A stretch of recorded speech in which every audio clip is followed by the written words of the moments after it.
Hello everyone, welcome to Edu world.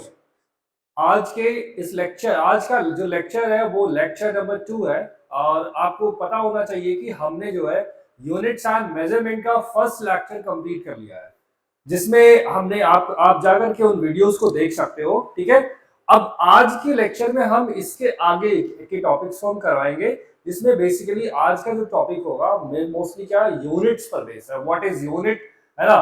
और unit क्या होता है, सिस्टम्स ऑफ यूनिट हमें पढ़ना है ना, फंडामेंटल यूनिट, डिराइव्ड यूनिट, सारी चीजें हमें आज पढ़नी है। ठीक है, तो हम वेट नहीं करेंगे, हम वीडियो को स्टार्ट करते हैं। ठीक है, तो फर्स्ट थिंग आज की लेक्चर का जो है वो आज हमें कवर करना है यूनिट्स। ठीक है, तो यूनिट्स से पहले आपको जाना है, देखिए यूनिट्स पर अगर जो आना है तो देखिए पहले यूनिट क्या होता है। आपने पढ़ा था मेजरेबल क्वांटिटी क्या होती है, फिजिकल क्वांटिटी, है ना। आपने जितनी भी क्वांटिटी, जो क्वांटिटी मेजर कर सकते हो, माप सकते हो, उन्हें हम क्या बोलते हैं, फिजिकल क्वांटिटी बोलते हैं। ठीक है, उनको उनका नाम हम क्या देते हैं, फिजिकल क्वांटिटी। अंडरस्टूड, समझ में आ गई बात ना। अब जो है, अब फिजिकल क्वांटिटीज के एग्जांपल भी आपने बहुत सारे पढ़ ली थी इसके पिछले क्लास में, है ना। जैसे लेंथ हो गया, मास हो गया, टाइम हो गया, इलेक्ट्रिक करंट हो गया, है ना। और अभी फोर्स हो गया, एक्सेलरेशन हो गया, वेलोसिटी हो गया। There are very many many. कहने का मतलब है कि आपके पास बहुत सारी फिजिकल क्वांटिटीज हैं, जो आप फिजिक्स में जितनी भी क्वांटिटीज पढ़ते हो आप कह सकते हो दे आर फिजिकल क्वांटिटीज। ठीक है, अब आपको फिजिकल क्वांटिटीज के बारे में, अगर जो आप कोई भी फिजिकल क्वांटिटीज पढ़ते हो तो उसमें दो चीजें हमेशा कॉमन होती है। पहली बात क्या होती है, मैग्नीट्यूड, है ना। भाई आपने कहा कि एक्सेलरेशन, कार का एक्सेलरेशन कितना है, 1 मीटर पर सेकेंड। क्या है, 1 मीटर पर सेकेंड। तो अभी आप मुझे बताइए यहाँ पर वन क्या है। वन आपके पास, आप कह सकते हैं, अगर जो आपने बोला है कि 1 मीटर पर सेकेंड, एक मिनट, हाँ, 1 मीटर पर सेकेंड जैसे लिखा हुआ है, 1 मीटर पर सेकेंड। तो वन क्या है यहाँ पर, यहाँ वन क्या है, मैग्नीट्यूड को रिप्रेजेंट कर रहा है। क्या रिप्रेजेंट कर रहा है, मैग्नीट्यूड को रिप्रेजेंट कर रहा है। Are you getting my point. ऐसे आपको लिखा है, और मीटर अपॉन सेकेंड, मीटर पर सेकेंड क्या रिप्रेजेंट कर रहा, आप इस एक्सेलरेशन की यूनिट को रिप्रेजेंट कर रहा। समझ में आई बात। जैसे आपने कहा एक फोर्स, किसी बॉडी पर एक फोर्स लग रहा, 100 न्यूटन का फोर्स लग रहा। क्या लग रहा, 100 न्यूटन का फोर्स किसी बॉडी पर एक्ट हो रहा है। तो यहाँ पर 100 क्या है, 100 क्या है, उस फोर्स की, फोर्स का मैग्नीट्यूड, और न्यूटन क्या है, फोर्स की अपनी यूनिट है। समझ में आई बात। ऐसे और भी एग्जांपल ले लेते हैं। जैसे हमने कहा मार्केट से हमने 5 kg पोटैटो, आपके पापा जी ने क्या किया, मार्केट से 5 किलोग्राम पोटैटोज खरीद के लाया, है ना, मास खरीद के लाया। तो अब यहाँ पर 5 क्या है, मास का मैग्नीट्यूड है, और केजी क्या है, केजी क्या है, मास की अपनी यूनिट है। अंडरस्टूड, समझ में आ रही बात, है ना। तो यही चीज आप देख रहे हो, कोई भी फिजिकल क्वांटिटी आप पढ़ रहे हो तो उनमें दो कॉमन चीजें आप पढ़ रहे हो। First one is magnitude and the second thing is unit, है ना। आप मैग्नीट्यूड और यूनिट के बारे में पढ़ रहे हो। ठीक है, ये क्या आपके पास यूनिट को रिप्रेजेंट कर रहा है। ठीक है, यूनिट को रिप्रेजेंट कर रहा है। ओके, समझ में आई बात। एक मिनट, जरा सा कुछ टेक्निकल इश्यूज आ रहे यहाँ पर, थोड़ा सा, एक 2 मिनट वेट करिएगा बेटा।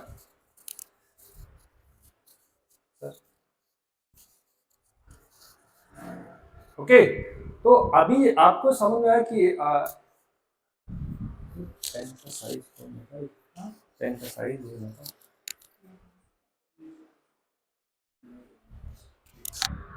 ओके, तो यहाँ से आपको थोड़ा सा पेन का साइज हमें मोटा दिख रहा था, ये यहाँ से थिकनेस चेंज नहीं हो रही है।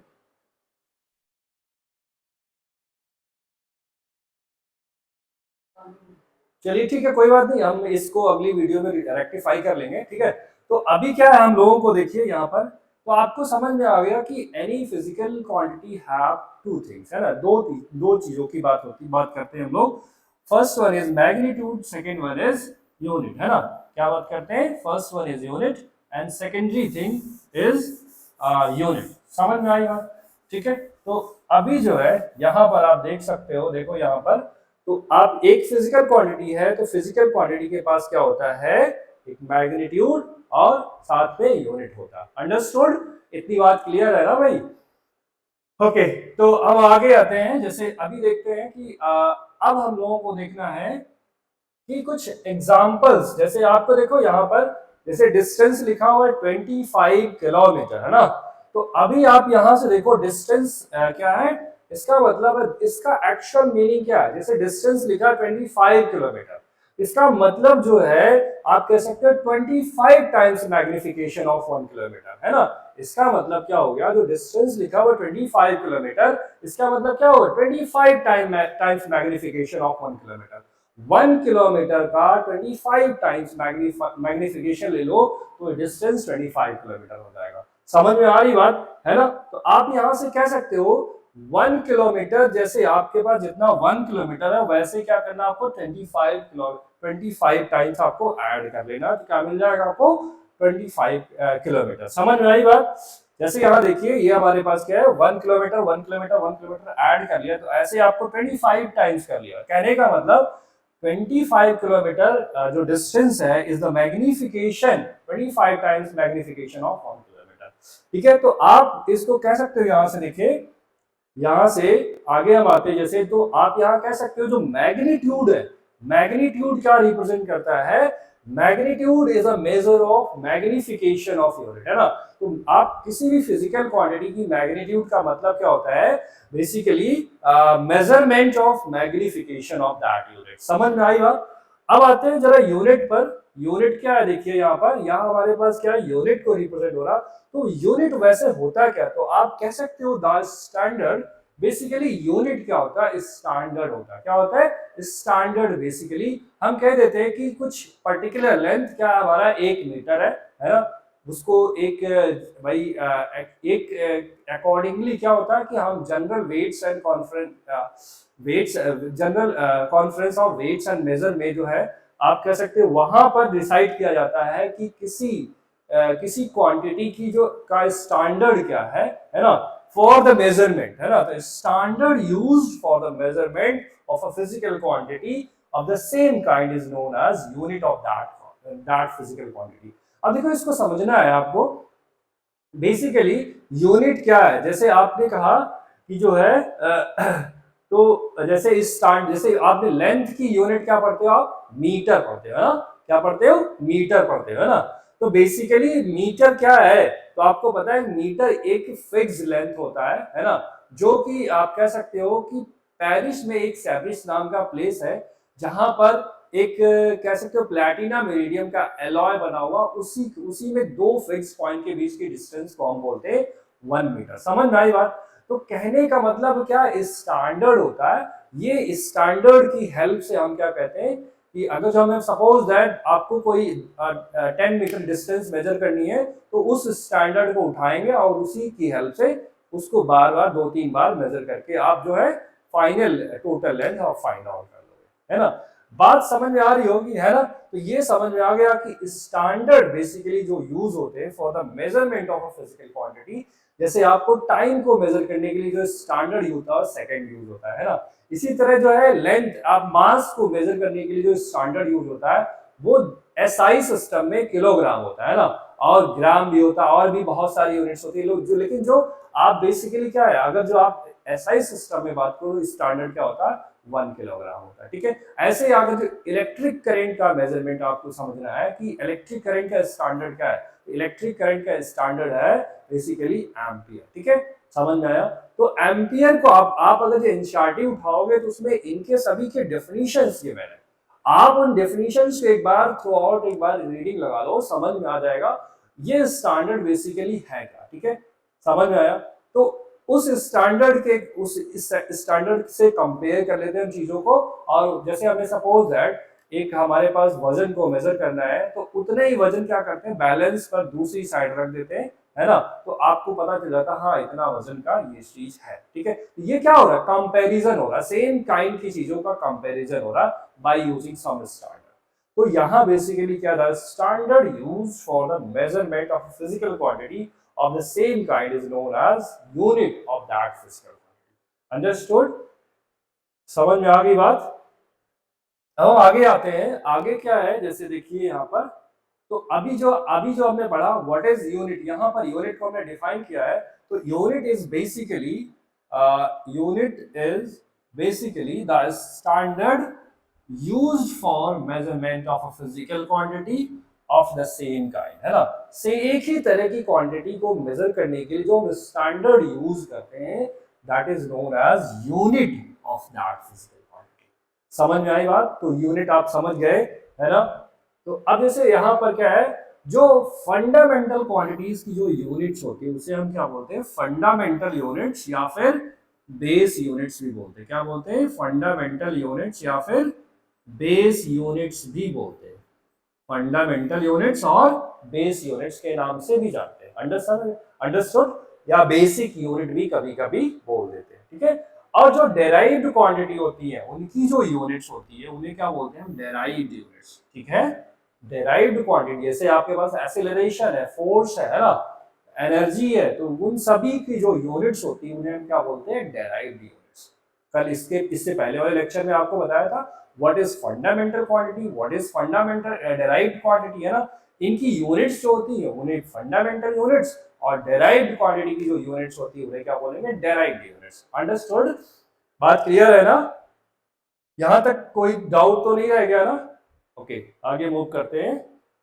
अब आते हैं कैरेक्टरिस्टिक्स ऑफ अ यूनिट। एक यूनिट की कैरेक्टरिस्टिक्स क्या होनी चाहिए, है ना। यूनिट आप चूज कर रहे हो तो उसकी अपनी क्या क्या कैरेक्टरिस्टिक्स होनी चाहिए। पहली कैरेक्टरिस्टिक है जैसे कि we have weight measures of only 100 and 200 grams, है ना। भाई हमें, हमारे पास ये कह रहा है कि मेरे पास 100 और 200 ग्राम्स के वेट को मेजर करने के लिए ही चीज है हमारे पास मेजरमेंट, इतने ही मेजरमेंट हम कर सकते हैं, ठीक है। तो अब यहाँ पर देखिए ये कह रहा है कि मुझे तो भाई जो है यहाँ पर एक मिनट, यहाँ देखिए ये कह रहा है मुझे तो एलिफेंट का वेट मेजर करना है ना। तो यहां से आप चीजों को क्लियर हुआ, तो यहाँ एक पॉइंट निकल के आया, the unit must be of suitable choice, है ना। ऐसा नहीं होना चाहिए आपने यूनिट ऐसा चूज कर लिया कि आपको आपको चीजों को मेजर करने में ही डिफिकल्टी आ रही। तो क्या होना चाहिए, पहली पहली कैरेक्टरिस्टिक क्या होनी चाहिए, the unit must be of suitable size and easily available होना चाहिए, है ना। आप ये कह सकते हैं इजिली अवेलेबल होना चाहिए। समझ में आई बात? आगे मूव करते हैं, जैसे देखिए नेक्स्ट क्या है, a unit should be easily available, है ना। ये आपको वही सेम चीज लिखा हुआ है, easily available and reproducible at any place required, है ना। जहां पर भी आपको रिप्रोड्यूस करने की जरूरत पड़े वहां पर आप रिप्रोड्यूस कर सको। Are you getting my point? Okay, next जो प्रॉपर्टी है, अगली प्रॉपर्टी हम आते हैं, अगले पेज पर है। तो अभी क्या है, कह रहे हैं कि एक मिनट, बेसिकली यहाँ पर चीजें तो गायब हो रही है ना। चलिए मैं आपको बाद में बता दूंगा, ठीक है। बेसिकली इसके अंदर क्या लिखा हो क्या नहीं, है ना। तो basically I want 3 quintals of sugar, है ना। ये कह रहे हैं, देखिए what does a quintal mean. आप बताइए एक क्विंटल में वैल्यू कितनी होती है ना। एक क्विंटल में की जो वैल्यू होती है वो क्या होती है, तो 1 क्विंटल, आप कह सकते हो 1 क्विंटल क्या होता है, 100 केजी के इक्वल होता है। क्या होता है? 100 केजी के इक्वल होता है। समझ में आई बात? तो ये हमारे पास, तो ये कह रहे कि ये पूछ रहा आपसे छोटा बच्चा कि 1 क्विंटल में कितना, ये कितना होता है कि 1 क्विंटल क्या होता है, 100 केजी के इक्वल होता है, ठीक है। आगे आते हैं, ठीक है। आगे नेक्स्ट नेक्स्ट प्रॉपर्टी, तो नेक्स्ट कह रहे हैं कि अब यहाँ पर, अरे यहाँ पर तो चीजें थोड़ी सी, चलो ठीक है, आपको मैं इसका पीडीएफ सेंड कर दूंगा, ठीक है। तो ये चीजें हैं, ओवरलैप कर रही चीजें, ठीक है। तो it should not B perishable, है ना। ये क्या है कि ऐसा नहीं होना चाहिए यूनिट आपने ऐसा लिया कि वो यूनिट क्या हो रहा, धीरे धीरे वो क्या हो रहा, खत्म हो जा रहा है या किसी वजह से खराब हो जा रहा है, ऐसा कुछ नहीं लेना, है ना। तो पहले it should not B perishable, ठीक है। ये पेरिशेबल नहीं होना चाहिए, समझ में आया? यूनिट ऐसा होना चाहिए वो पेरिशेबल नहीं होना चाहिए। ओके, अब आते हैं रिलेशन बिटवीन, अभी थोड़ा सा हम आपको एक बात बताते हैं। देखो यहाँ पर क्वेश्चन एक है, आप क्वेश्चन कह रहे relation between magnitude and unit of physical quantity. अभी आप जरा यहाँ दिमाग सोचो जरा, जैसे मैंने लिखा है 5 मीटर या 5 किलोमीटर, है ना। आपके पास क्या लिखा हुआ 5 किलोमीटर, है ना। हमने क्या लिख दिया 5 किलोमीटर। अब 5 किलोमीटर का अगर जो मीटर में चेंज करते हैं क्या हो जाएगा, 5 किलोमीटर को अगर जो मीटर में बदलते हो तो कितना हो जाएगा 5000 मीटर आ जाएगा। बात समझ में आ रही ना। 5 किलोमीटर को अगर जब आपने मीटर में बदला तो क्या हो जाएगा 5000 मीटर हो जाएगा। अभी आप देख रहे हो कि यहाँ जो हमारे पास यूनिट है और क्या है किलोमीटर है, ये क्या है हमारे पास यूनिट है ना। ये क्या है यूनिट है, आप कह सकते हो दिस इज यूनिट। और ये हमारे पास क्या है मैग्नीट्यूड है ना। क्या है मैग्नीट्यूड है। बात समझ में आई। ये हमारे पास क्या है मैग्नीट्यूड है, ये यूनिट है। अब जब हमने इसको दूसरे सिस्टम में कन्वर्ट किया, दूसरे सिस्टम ऑफ यूनिट में कन्वर्ट किया तो यूनिट अभी क्या हो गया मीटर। ये हमारे पास यूनिट हो गया, है ना। ये हमारे पास क्या हो गया यूनिट हो गया। और ये क्वांटिटी हमारे पास 5000 क्या हो गया मैग्नीट्यूड हो गया। क्या हो गया मैग्नीट्यूड, या फिर इसी को न्यूमेरिकल वैल्यू आप बोल सकते हो। ठीक है, क्या बोल सकते हो मैग्नीट्यूड या फिर न्यूमेरिकल वैल्यू भी बोल सकते हो। इसका आप दूसरा नाम ले सकते हो न्यूमेरिकल वैल्यू। ठीक है, न्यूमेरिकल वैल्यू एंड यू लिख लिया। इसको भी आप बोल सकते हो न्यूमेरिकल वैल्यू। तो आप देख रहे हो कुछ यहाँ पर क्या इफेक्ट पड़ रहा है। अभी जब ये हमारे पास unit kilometre and metre, kilometre is a very big unit है ना as compare to metre. Metre के कंपैरिजन में किलोमीटर क्या है बहुत बड़ी यूनिट है। समझ में आया। तो अभी देखो जब यूनिट बिगर था तो मैग्नीट्यूड क्या था लेसर था, है ना। मैग्नीट्यूड क्या था कम था। और जब यहाँ पर यूनिट छोटा हो गया तो मैग्नीट्यूड क्या हो गया यानी न्यूमेरिकल वैल्यू क्या हो गया बढ़ गया। आप देख रहे हो यहाँ पर क्लियरली दिख रहा है ना। तो आप ये कह सकते हो जो न्यूमेरिकल वैल्यू होता है, न्यूमेरिकल वैल्यू वो क्या होता है यूनिट के इनवर्सली प्रोपोर्शन होता है। जितना बड़ा यूनिट उतनी छोटी न्यूमेरिकल वैल्यू, है ना। भाई आप देख रहे हो ना भाई, यूनिट क्या है यहाँ पर यूनिट बड़ा है तो न्यूमेरिकल वैल्यू छोटी भाई 5 है। और जब यूनिट मीटर आ गया, मीटर क्या छोटी यूनिट होती है तो यहाँ न्यूमेरिकल वैल्यू क्या हो गया बड़ा हो गया। तो आप यहाँ कह सकते हो न्यूमेरिक भाई यूनिट छोटा न्यूमेरिकल वैल्यू ज्यादा, है ना। तो यहाँ से आप ये रिलेशन आपको मिल गया। ठीक है, अगर जो हम ये प्रोपोर्शनलिटी साइन को रिमूव कर दें, क्या रिमूव कर दें। अच्छा यहाँ पर हमने जो है स्मॉल लेटर में लिया तो हम स्मॉल में ही ले लेते हैं, है ना, कंफ्यूज नहीं होना क्योंकि हमने आगे जो है स्मॉल लिया है। ठीक है, तो यहाँ से स्मॉल एन ये हमारे पास आ गया, स्मॉल एन इनटू यू क्या हो जाएगा कांस्टेंट आ जाएगा, है ना, क्योंकि प्रोपोर्शनलिटी साइन था। समझ में आई बात। तो एन यू भाई न्यूमेरिकल वैल्यू इनटू यूनिट की वैल्यू हमेशा क्या होती है कांस्टेंट होती है। तो आप यहां से बोल सकते हो कि n1 into u1 is equal to n2 into एक मिनट n2 इंटू u2, है ना। ये हमारे पास क्या आ गया, ये हमारे पास मिल गया। ठीक है, तो आप कह सकते हो कि न्यूमेरिकल वैल्यू और जो यूनिट है उसका जो प्रोडक्ट होता है वो क्या रहता है कांस्टेंट रहता है। यानी हम ये कह सकते हैं कि हमारे पास numerical value into unit n1 u1 equal to n2 u2 हो जाता है। ठीक है, आप किसी भी यूनिट के लिए आप देख सकते हो इसको। ठीक है, तो यहां से चीजें क्लियर हो रही होंगी। ये आपके पास यहां से निकला ये चीज। ठीक है, क्लियर है। ओके, चलिए आगे बढ़ते हैं। नेक्स्ट क्या है, देयर इज अ क्वेश्चन। तो हम क्वेश्चन पर आ जाते हैं जरा। ये हमारे पास क्या है क्वेश्चन है, कह रहे कि is a standard used for measurement of physical quantity. अभी आपको बताया unit is a standard used for the measurement of physical quantity. तो आपके पास सी ऑप्शन क्या हो जाएगा राइट ऑप्शन हो जाएगा। इसमें कुछ सोचने नहीं है, जस्ट डेफिनेशन बेस्ड प्रॉब्लम था, है ना। आगे मूव करते हैं, नेक्स्ट प्रॉब्लम पर आते हैं। अगला प्रॉब्लम नहीं है, जस्ट अब न्यू टॉपिक स्टार्ट होगा, सिस्टम ऑफ यूनिट्स। क्या है सिस्टम ऑफ यूनिट्स। आपने आपने कितने टाइप के सिस्टम ऑफ यूनिट्स पढ़े। तो पहला सिस्टम ऑफ यूनिट्स आपको पता है बस सीजीएस सिस्टम ऑफ यूनिट होता है।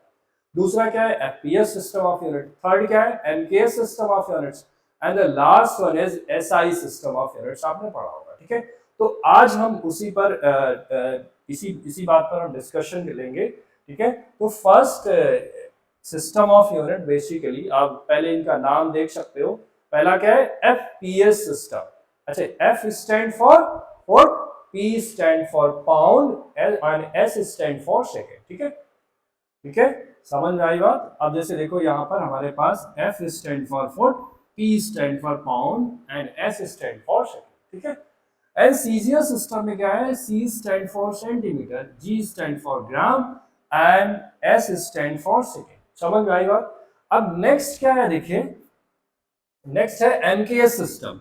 एमकेएस सिस्टम में जो एम है दैट इज मीटर को रिप्रेजेंट कर रहा, और के रिप्रेजेंट कर रहा किलोग्राम को, और एस रिप्रेजेंट कर रहा सेकेंड को। Understood.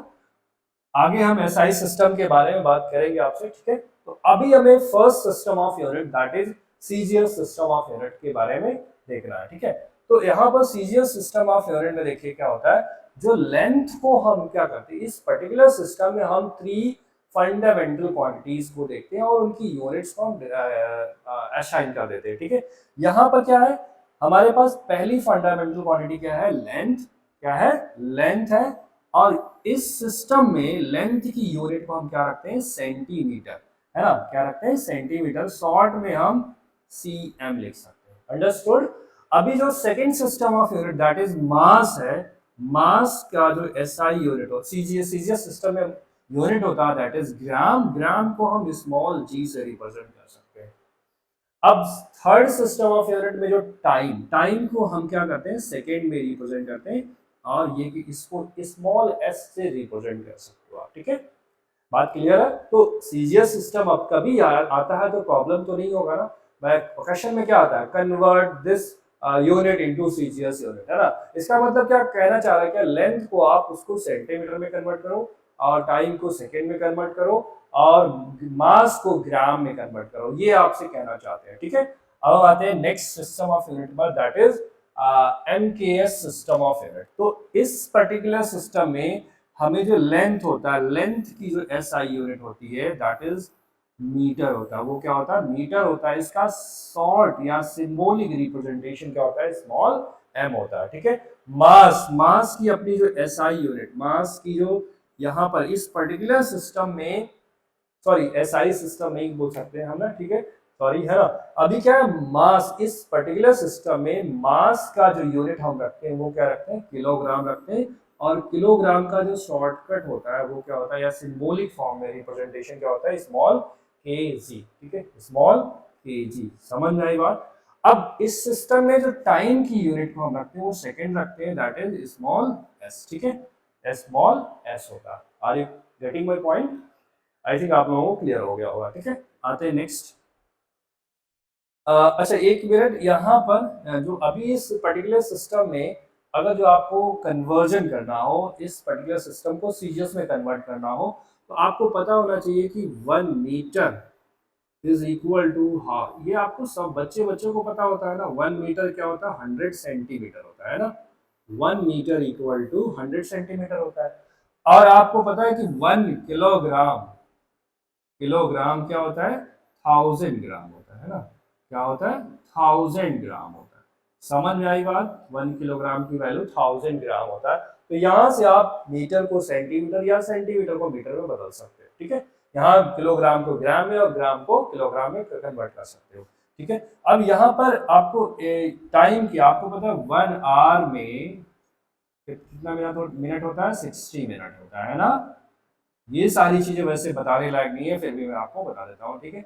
1 minute is equal to 60 second, ठीक है। तो यहाँ से भी आप टाइम की यूनिट को कन्वर्ट कर सकते हो, ठीक है, अपने अकॉर्डिंगली, ठीक है। अब आते हैं next, FPS system of unit. इसमें क्या होता है, लेंथ की यूनिट को हम क्या रखते हैं, फुट में रखते हैं, और मास की यूनिट को हम पाउंड में रखते हैं, और टाइम की यूनिट को हम किस में रखते हैं, सेकेंड में रखते हैं। समझ में आई बात, समझ में आ गई बात। एफपीएस सिस्टम में लेंथ की यूनिट को फुट, मास की यूनिट को पाउंड में, और टाइम की यूनिट को सेकेंड में रखते हैं। Getting my point. मुझे लगता है कि आपको ये जो प्रॉब्लम है, कोई प्रॉब्लम नहीं हो रहा होगा, है ना। लेकिन अगर जो कोई प्रॉब्लम हो कमेंट में जरूर टाइप करिए, मैं कमेंट चेक करता हूँ, ठीक है। ओके, तो अभी जो है अगर जो आपको फुट को इंच में कन्वर्ट करना हो तो आपको पता होना चाहिए 1 फुट। अच्छा, फुट और फीट वर्ड आपने सुना है। फुट बेसिकली क्या है, सिंगुलर वर्ड है, और फिट क्या है, प्लूरल वर्ड है। ठीक है, तो आप फुट और फिट में इतना ही डिफरेंस है, तो आप समझ सकते हो। 1 फुट में क्या होता है, 12 इंच होता है। क्या होता है, 12 इंच होता है।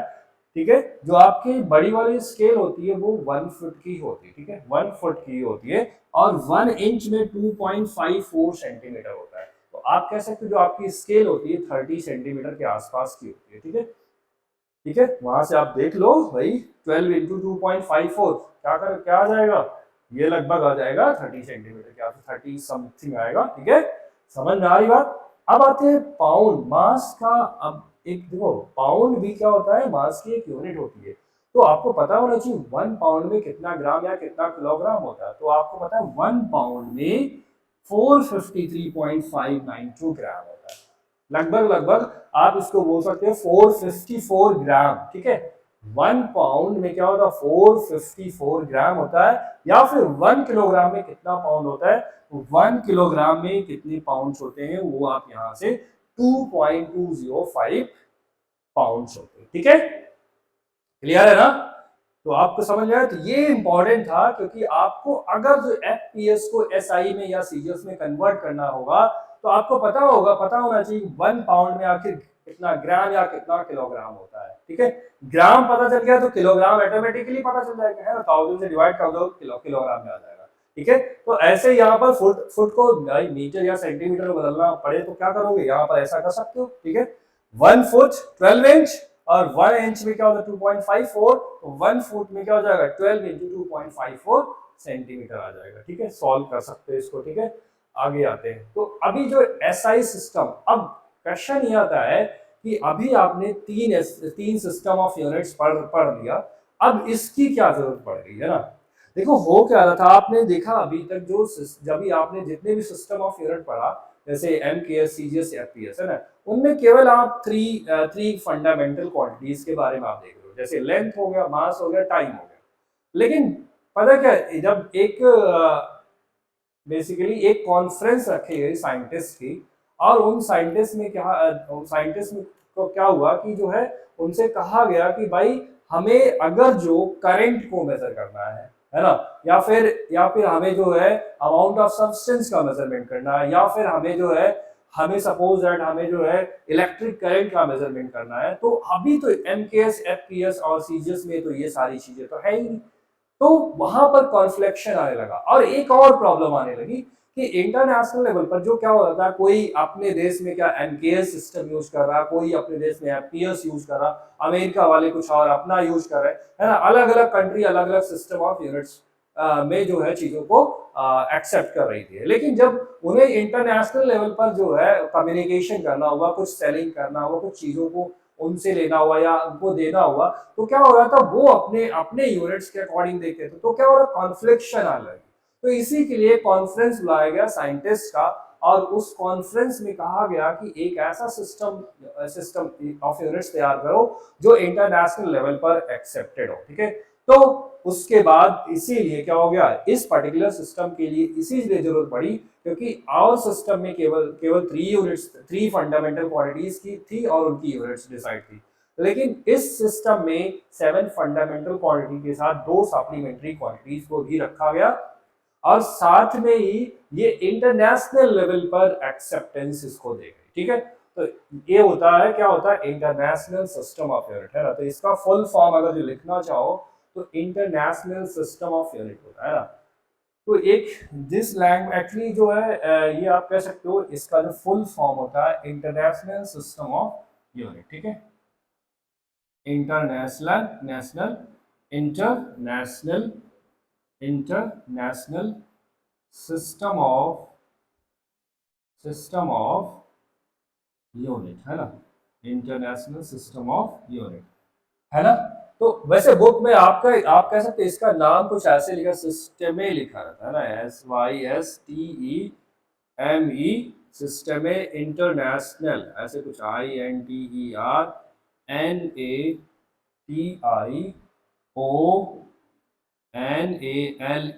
है ना। अब यहाँ पर डी लिखा रहता, यूनिट्स लिखा रहता, इसका फुल फॉर्म ये बताता है। एक्चुअली ये दूसरी लैंग्वेज में फुल फॉर्म होता है एसआई सिस्टम, ठीक है, जो कुछ उनकी लैंग्वेज होती थी तो उस लैंग्वेज में ये उसका फुल फॉर्म होता था, ठीक है। तो इस पर ज्यादा आपको टेंशन लेने की जरूरत नहीं है, ठीक है। आगे मूव करते हैं, ठीक है। तो इस पर्टिकुलर सिस्टम में 7 फंडामेंटल क्वांटिटी के साथ साथ 2 सप्लीमेंट्री क्वांटिटीज को भी रखा गया, और वो क्वांटिटीज आपको देखो मैंने ऑलरेडी आपको बता दिया। लेंथ की अपनी एसआई यूनिट होते हैं मीटर, इसको सिंबॉलिकली स्मॉल एम बोलते हैं। मास की एसआई यूनिट होती है किलोग्राम, सिंबॉलिकली स्मॉल केजी बोलते हैं। टाइम की एसआई यूनिट होती है सेकंड, और इसको स्मॉल एस से रिप्रेजेंट करते हैं। टेम्परेचर की एसआई यूनिट होती है केल्विन, इसको कैपिटल के से रिप्रेजेंट करते हैं। इलेक्ट्रिक करंट की अपनी एसआई यूनिट एम्पियर होती है, इसको रिप्रेजेंट कैपिटल ए से करते हैं, ठीक है। Luminous intensity SI unit candela होती है, इसको स्मॉल सीडी से रिप्रेजेंट करते हैं। अमाउंट ऑफ सब्सटेंस को हम मोल से रिप्रेजेंट करते हैं, MOL। सिंबल में अगर रिप्रेजेंट करना है, शॉर्टकट में रिप्रेजेंट करना है तो MOL केवल, ठीक है। प्लेन एंगल क्या होता है, प्लेन एंगल की एसआई यूनिट भी आपको बताया था रेडियन, और यहाँ पर शॉर्टकट क्या होता है RAD, ठीक है। सॉलिड एंगल का स्टेरेडियन, एंड इसको शॉर्ट में लिखेंगे स्मॉल s स्मॉल r, ठीक है। तो ये सारी चीजें आपको पता होनी चाहिए, ठीक है। आते नेक्स्ट क्वेश्चन एक है आपके पास, which of the following is a characteristic of unit, है ना। इनमें से कौन जो है एक यूनिट की कैरेक्टरिस्टिक है। तो पहला कैरेक्टरिस्टिक आप देखो यहाँ पर, फर्स्ट कह रहे हैं the unit must be universally accepted, है ना। तो ये आपका एक होना चाहिए ना, एक आपके पास ये ट्रू है ना। यूनिट जो है यूनिवर्सली मतलब सभी जगह पर क्या होना चाहिए, एक्सेप्टेबल होना चाहिए, ठीक है। इट मस्ट बी इनवेरिएबल, ऐसा नहीं कि यूनिट आपने ऐसा लिया है कि वो जो है वो चेंज होता रहा है ना, चेंज जब हो रहा होगा तो उसको ऐसा यूनिट आपको रखना नहीं है। तो इट शुड बी या it must be invariable and well defined होना चाहिए, ठीक है। इट मस्ट बी, तो ये भी आपका करेक्ट ऑप्शन है। It must be of suitable size and easily available, ठीक है। सुटेबल साइज का, और ये आपको स्टार्टिंग में बताया था। तो यहाँ पर कह सकते हो all of the above, all of the above. तो आप कौन सा ऑप्शन लगाओगे, ऑप्शन आप लगा के आओगे कौन सा, डी वाला ऑप्शन करेक्ट लगा के आओगे, ठीक है, क्योंकि सारे के सारे यहाँ पर करेक्ट है। Understood, okay. आगे आते हैं। अब नेक्स्ट क्या है, नेक्स्ट में कह रहे हैं कि a standard unit is a necessary for the sake of accuracy, है ना। एक्यूरेसी के पॉइंट ऑफ व्यू से भी क्या है, स्टैंडर्ड यूज करना चाहिए, ठीक है। कन्वीनियंस भी होना चाहिए, सुविधाजनक होना चाहिए, ठीक है। यूनिफॉर्मिटी होनी चाहिए, एंड इसका मतलब कह सकते हैं ये भी क्या है, ऑल ऑफ द अबव। समझ में आया। तो आपको क्या करना है, इसका डायरेक्ट आंसर कर देना, all of the above is the right answer for this question. Okay, next आते हैं। अब हमें कुछ प्रीफिक्सेस को देखना है। प्रीफिक्सेस जैसे देखो, some important prefixes for big measurements। अब आपको जैसे आपने नाम सुना होगा डेका, नाम सुना है ना, डेका, है ना। तो अभी यहाँ पर हम प्रीफिक्सेस लिखेंगे, प्रीफिक्सेस। एक मिनट, हम थोड़ा सा, एक मिनट।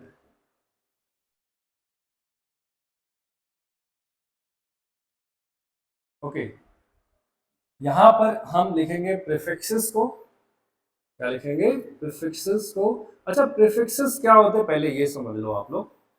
आपने सुना, देखो आपने सुना है कि सुना होगा जैसे किलोमीटर, है ना, ये ऐसा नाम सुना है ना।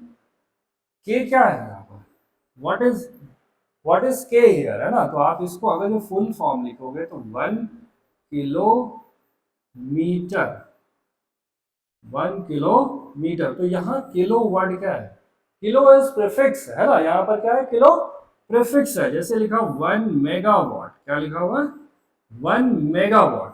तो यहाँ मेगा वर्ड क्या है, mega is also a prefix, है ना। ये इसका मतलब क्या होता है, 1, इसको फुल फॉर्म अगर लिखोगे आप 1 megawatt. Are you getting my point, है ना। तो ये सभी प्रीफिक्सेस है। Mega word is basically, mega क्या है, प्रीफिक्स है। तो जैसे आपने लिखा 1 giga pascal, giga pascal, giga word जो है कैपिटल जी क्या है, गीगा क्या रिप्रेजेंट करता है, प्रीफिक्स को रिप्रेजेंट करता है। इसका फुल फॉर्म क्या होता है, GIGA, गीगा पास्कल।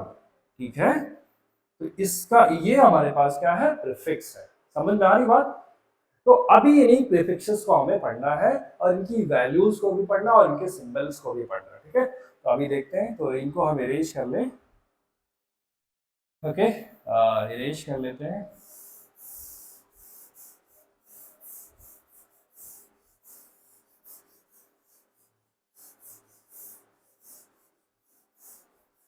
ओके, तो अभी जो है हमें यहाँ पर, ठीक है, अभी जो है प्रीफिक्सेस देखो, यहाँ पर हम लिखने वाले हैं प्रीफिक्सेस को, या फिर ऐसे लिख लेते हैं, है ना। चलो लिख लेते प्रीफिक्सेस। यहाँ पर क्या है, प्रीफिक्सेस, और यहाँ पर इनकी वैल्यू, यहाँ पर वैल्यू, और यहाँ पर हम क्या लिखेंगे, सिंबल लिखेंगे। ठीक है, क्या लिखेंगे, यहाँ पर सिंबल लिखेंगे। जैसे आपने नाम सुना होगा डेका, क्या नाम सुना होगा, डेका, भाई DECA, डेका, है ना, नाम सुना है, डेका वर्ड।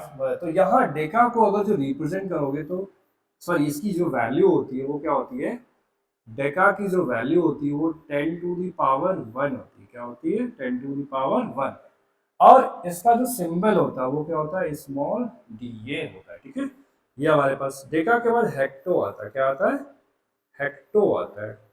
हेक्टो का जो वैल्यू होता है वो क्या होता है, 10⁻2 होता है। क्या होता है, और इसको स्मॉल h से रिप्रेजेंट करते हैं। ठीक है, हेक्टो के बाद आता है किलो, है ना, जहां आपको kilo joule, kilo watt, kilometre, kilogram, है ना, ये सब क्या है, ये किलो, किलो प्रीफिक्स को रिप्रेजेंट करते हैं। ठीक है, ये किलो प्रीफिक्स को रिप्रेजेंट करते हैं, ये किलो प्रीफिक्स को रिप्रेजेंट, और इसकी वैल्यू होती है 10⁻3। 10⁻3 का मतलब समझ में आ रहा ना, 10 इंटू 10 इंटू 10, 3 टाइम्स, है ना।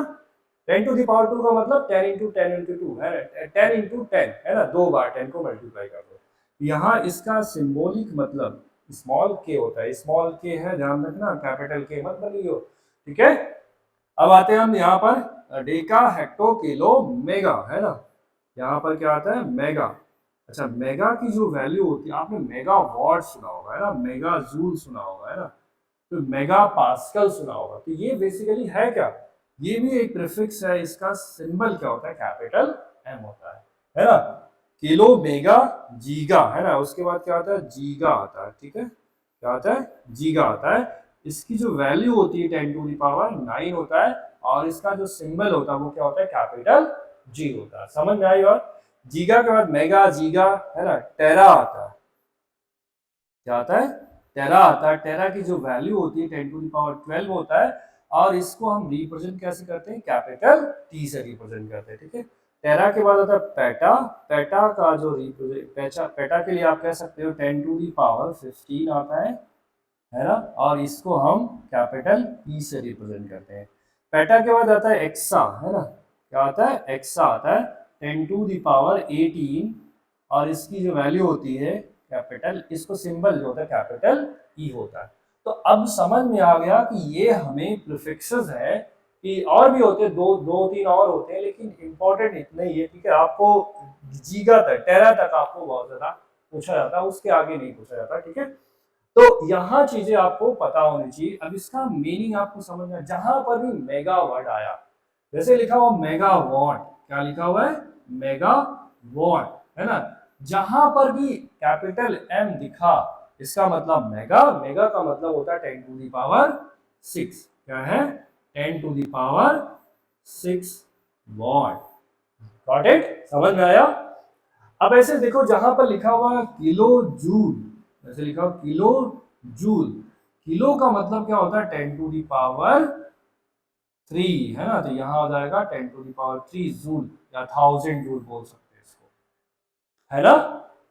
अब कन्वर्जन करने में आपको प्रॉब्लम नहीं आनी चाहिए। ठीक है, वैसे और भी, जैसे लिखा हुआ 1 डेकामीटर, लेट्स से 40 डेकामीटर लिखा हुआ, 40 डेका, DA का मतलब डेका, M का मतलब मीटर, डेका मीटर। ठीक है, 40 डेका का मतलब होता है 10⁻1, 10⁻1 मीटर, ये हो जाएगा 400 मीटर को क्या बोलते हैं, 40 decametre.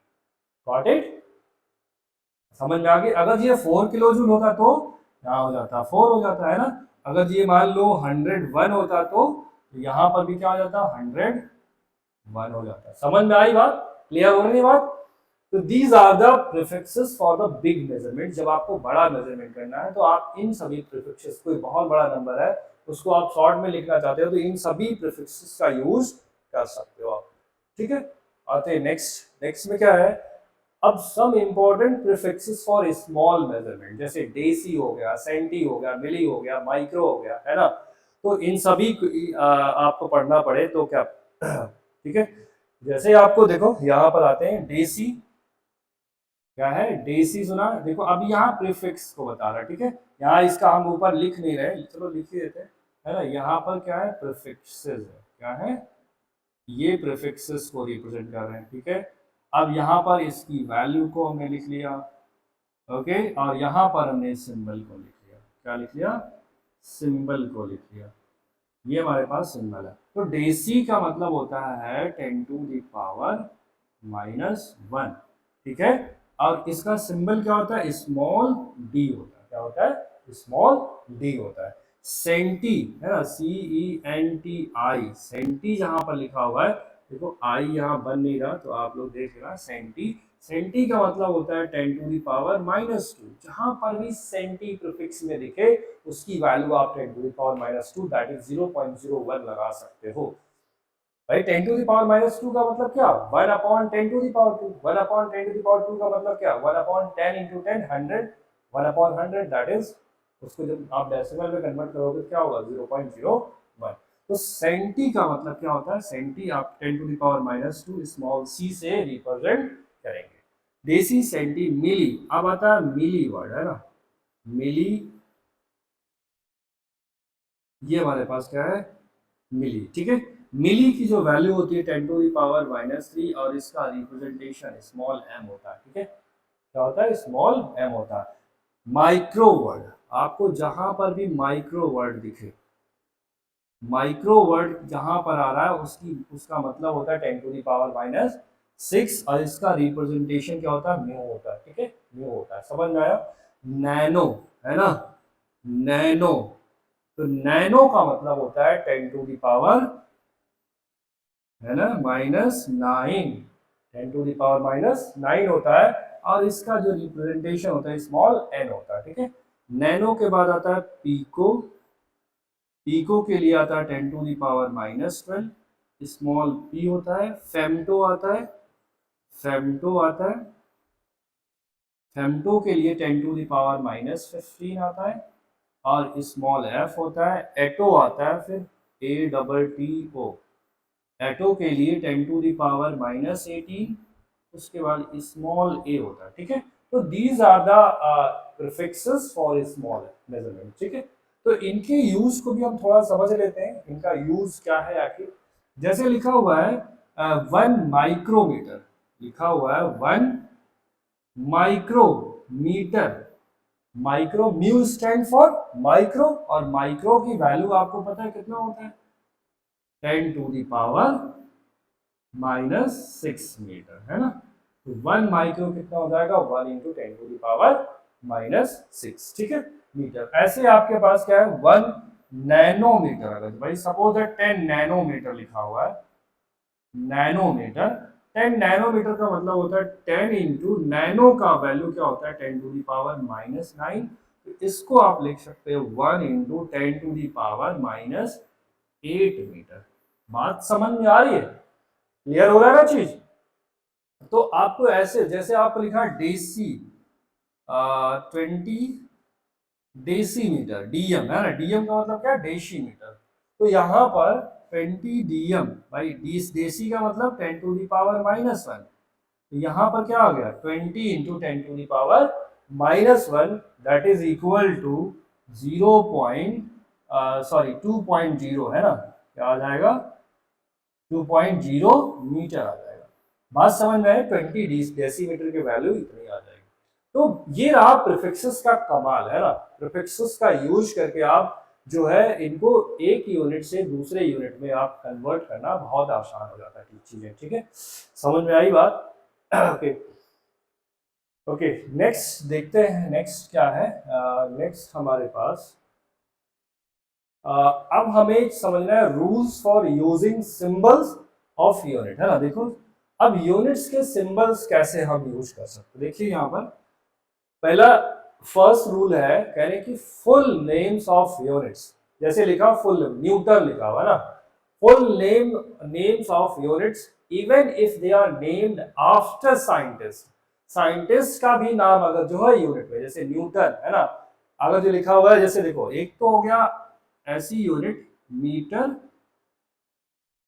Metre newton into metre, है ना, क्या हो गया न्यूटन मीटर, है ना, ये क्या हो गया न्यूटन मीटर, ये क्या है फुल नेम ऑफ यूनिट, इसका शॉर्ट नेम क्या होता है न्यूटन मीटर, यही तो है ना, न्यूटन मीटर। अब कह रहे हैं कि full names of units even if they are named after scientist should not be written with initial capital letter, मतलब सभी लेटर्स क्या होने चाहिए लोअर केस में होने चाहिए, समझ में आई बात, समझ में आ गई बात, है ना।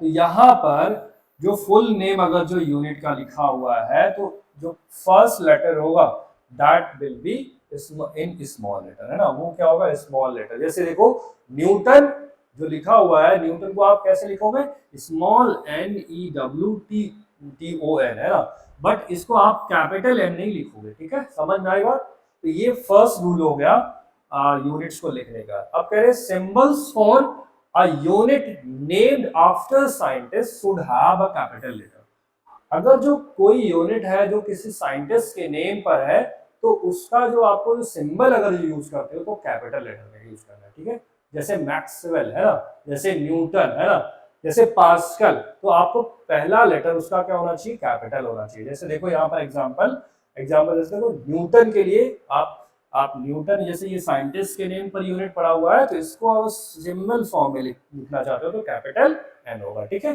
What is also a name of scientist, ठीक है, तो जो इसकी अगर इसको सिंबल फॉर्म में लिखना चाहते हो तो कैपिटल डब्ल्यू, ठीक है।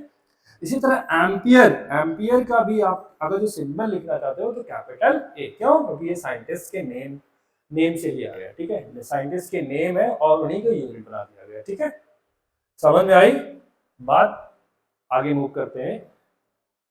नेक्स्ट कह रहे punctuation, punctuation marks should not B use after the symbol of unit, है ना, पंक्चुएशन मार्क्स का यूज नहीं करना, जैसे देखो 100 किलोग्राम आप लिखना सही है बट 100 K.G. ऐसे लिखना गलत है, तो इस तरह से आप नहीं लिख सकते हो, ठीक है, पंक्चुएशन मार्क्स का आप सिंबल के साथ यूनिट के सिंबल के साथ आप यूज करोगे, ठीक है, जैसे लिखा हुआ है कि जो है मान लो जूल सेकेंड, मान लो 200 जूल सेकेंड, तो ये तरीका तो सही है, ये करेक्ट है, लेकिन अगर जो आपने लिखा 200 joule dot dot second dot, तो ये क्या है, ये तरीका गलत है, ये तरीका क्या है गलत है, ठीक है, ओके। अब हम आते हैं नेक्स्ट, एक मिनट इसको हम इरेज कर लें, ओके, ये हमारे पास है ना।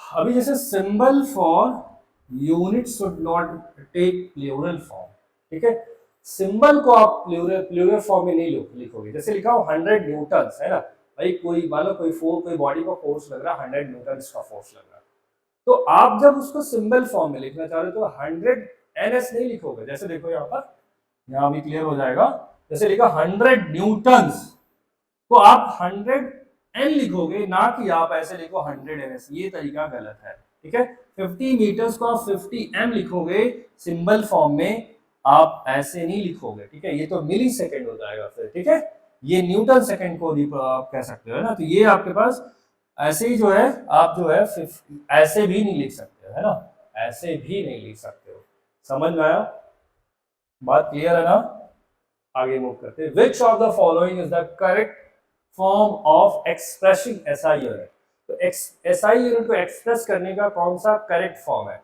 तो देखो यहाँ पर ये क्या है, एक यूनिट है, न्यूटन क्या है यूनिट है, फोर्स की एसआई यूनिट है।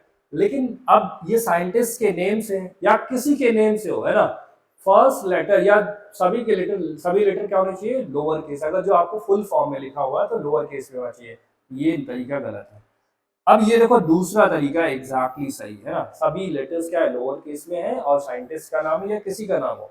अब देखो ये क्यों गलत है, क्योंकि यहाँ पर क्या किया गया, पंक्चुएशन मार्क्स का यूज किया गया सिंबल के साथ, है ना। तो यहाँ पर ये गलत है। 50 MTS ये भी गलत है। ठीक है, समझ में आ गई बात, क्लियर है? Okay okay. अभी देखिए नेक्स्ट प्रॉब्लम क्या है, कह रहे which of the following is the correct rule for using the SI unit, है ना। कह रहे symbol for units should take plural form, है ना। भाई आपने पढ़ा क्या, सिंबल्स कभी जो है सिंबल के साथ आप प्लूरल फॉर्म में लिखोगे कभी नहीं। भाई 100 न्यूटन्स था, उसको आपने क्या लिखा था, 100, जैसे लिखा 100 न्यूटन्स था, तो क्या इसको आप कैसे लिख सकते हो, सिंबल फॉर्म में कैसे लिखा था आपने, 100 कैपिटल एन, एनएस नहीं लिखा था, है ना। तो यहाँ पर क्या हो जाए, symbols for unit should take plural form, तो ये गलत है, पहला क्या है, गलत है। ठीक है, नेक्स्ट आते हैं, symbol of unit should not take plural form. Plural form should not take plural form, जो सिंबल होगा वो कभी भी प्लूरल फॉर्म नहीं ले सकता है। तो ये हमारा करेक्ट होगा। आप देखिए next next, punctuation marks should be used after the symbol of units, ये भी गलत है भाई, ऐसा अभी अभी आपने पढ़ा है ना। A small letter is used when symbol of unit is expressed after the name of the scientist, है ना। भाई अगर जो कोई यूनिट साइंटिस्ट के नेम पर है तो उसका सिंबल अगर जो यूज कर रहे हो तो कैपिटल में यूज किया जाता है ना, स्मॉल लेटर में नहीं। तो ये भी क्या है, गलत है, स्मॉल लेटर नहीं बल्कि कैपिटल लेटर यूज किया। तो हमारे पास बी ऑप्शन क्या हो जाएगा, करेक्ट हो जाएगा। ठीक है, तो आज की क्लास में हम इतना ही रखेंगे, ठीक है, क्योंकि अदरवाइज जो वीडियो है लंबी हो जाएगी। तो ओके, तो हम इसको अब जो है some important units of length को हम अगली क्लास में डिस्कस करेंगे। ठीक है, आई होप आप लोगों को वीडियो पसंद आई हो, और हम आप लोग जितने भी स्टूडेंट हो, जो भी हमें वॉच कर रहे हैं, जो भी हमें देख रहे हैं, वो आकर के चैनल पर जो है आप वीडियो को लाइक शेयर सब्सक्राइब करना मत भूलना। और आप हमसे कनेक्ट हो सकते हैं, आप हमारे ऐप के थ्रू कनेक्ट हो सकते हैं, और आप जो है हमें डायरेक्टली वेबसाइट से भी आप हमें व्हाट्सएप कनेक्ट हो सकते हैं। ठीक है, तो आज के लिए बस इतना ही, मिलेंगे आपसे अगली वीडियो में। Okay, thank you so much.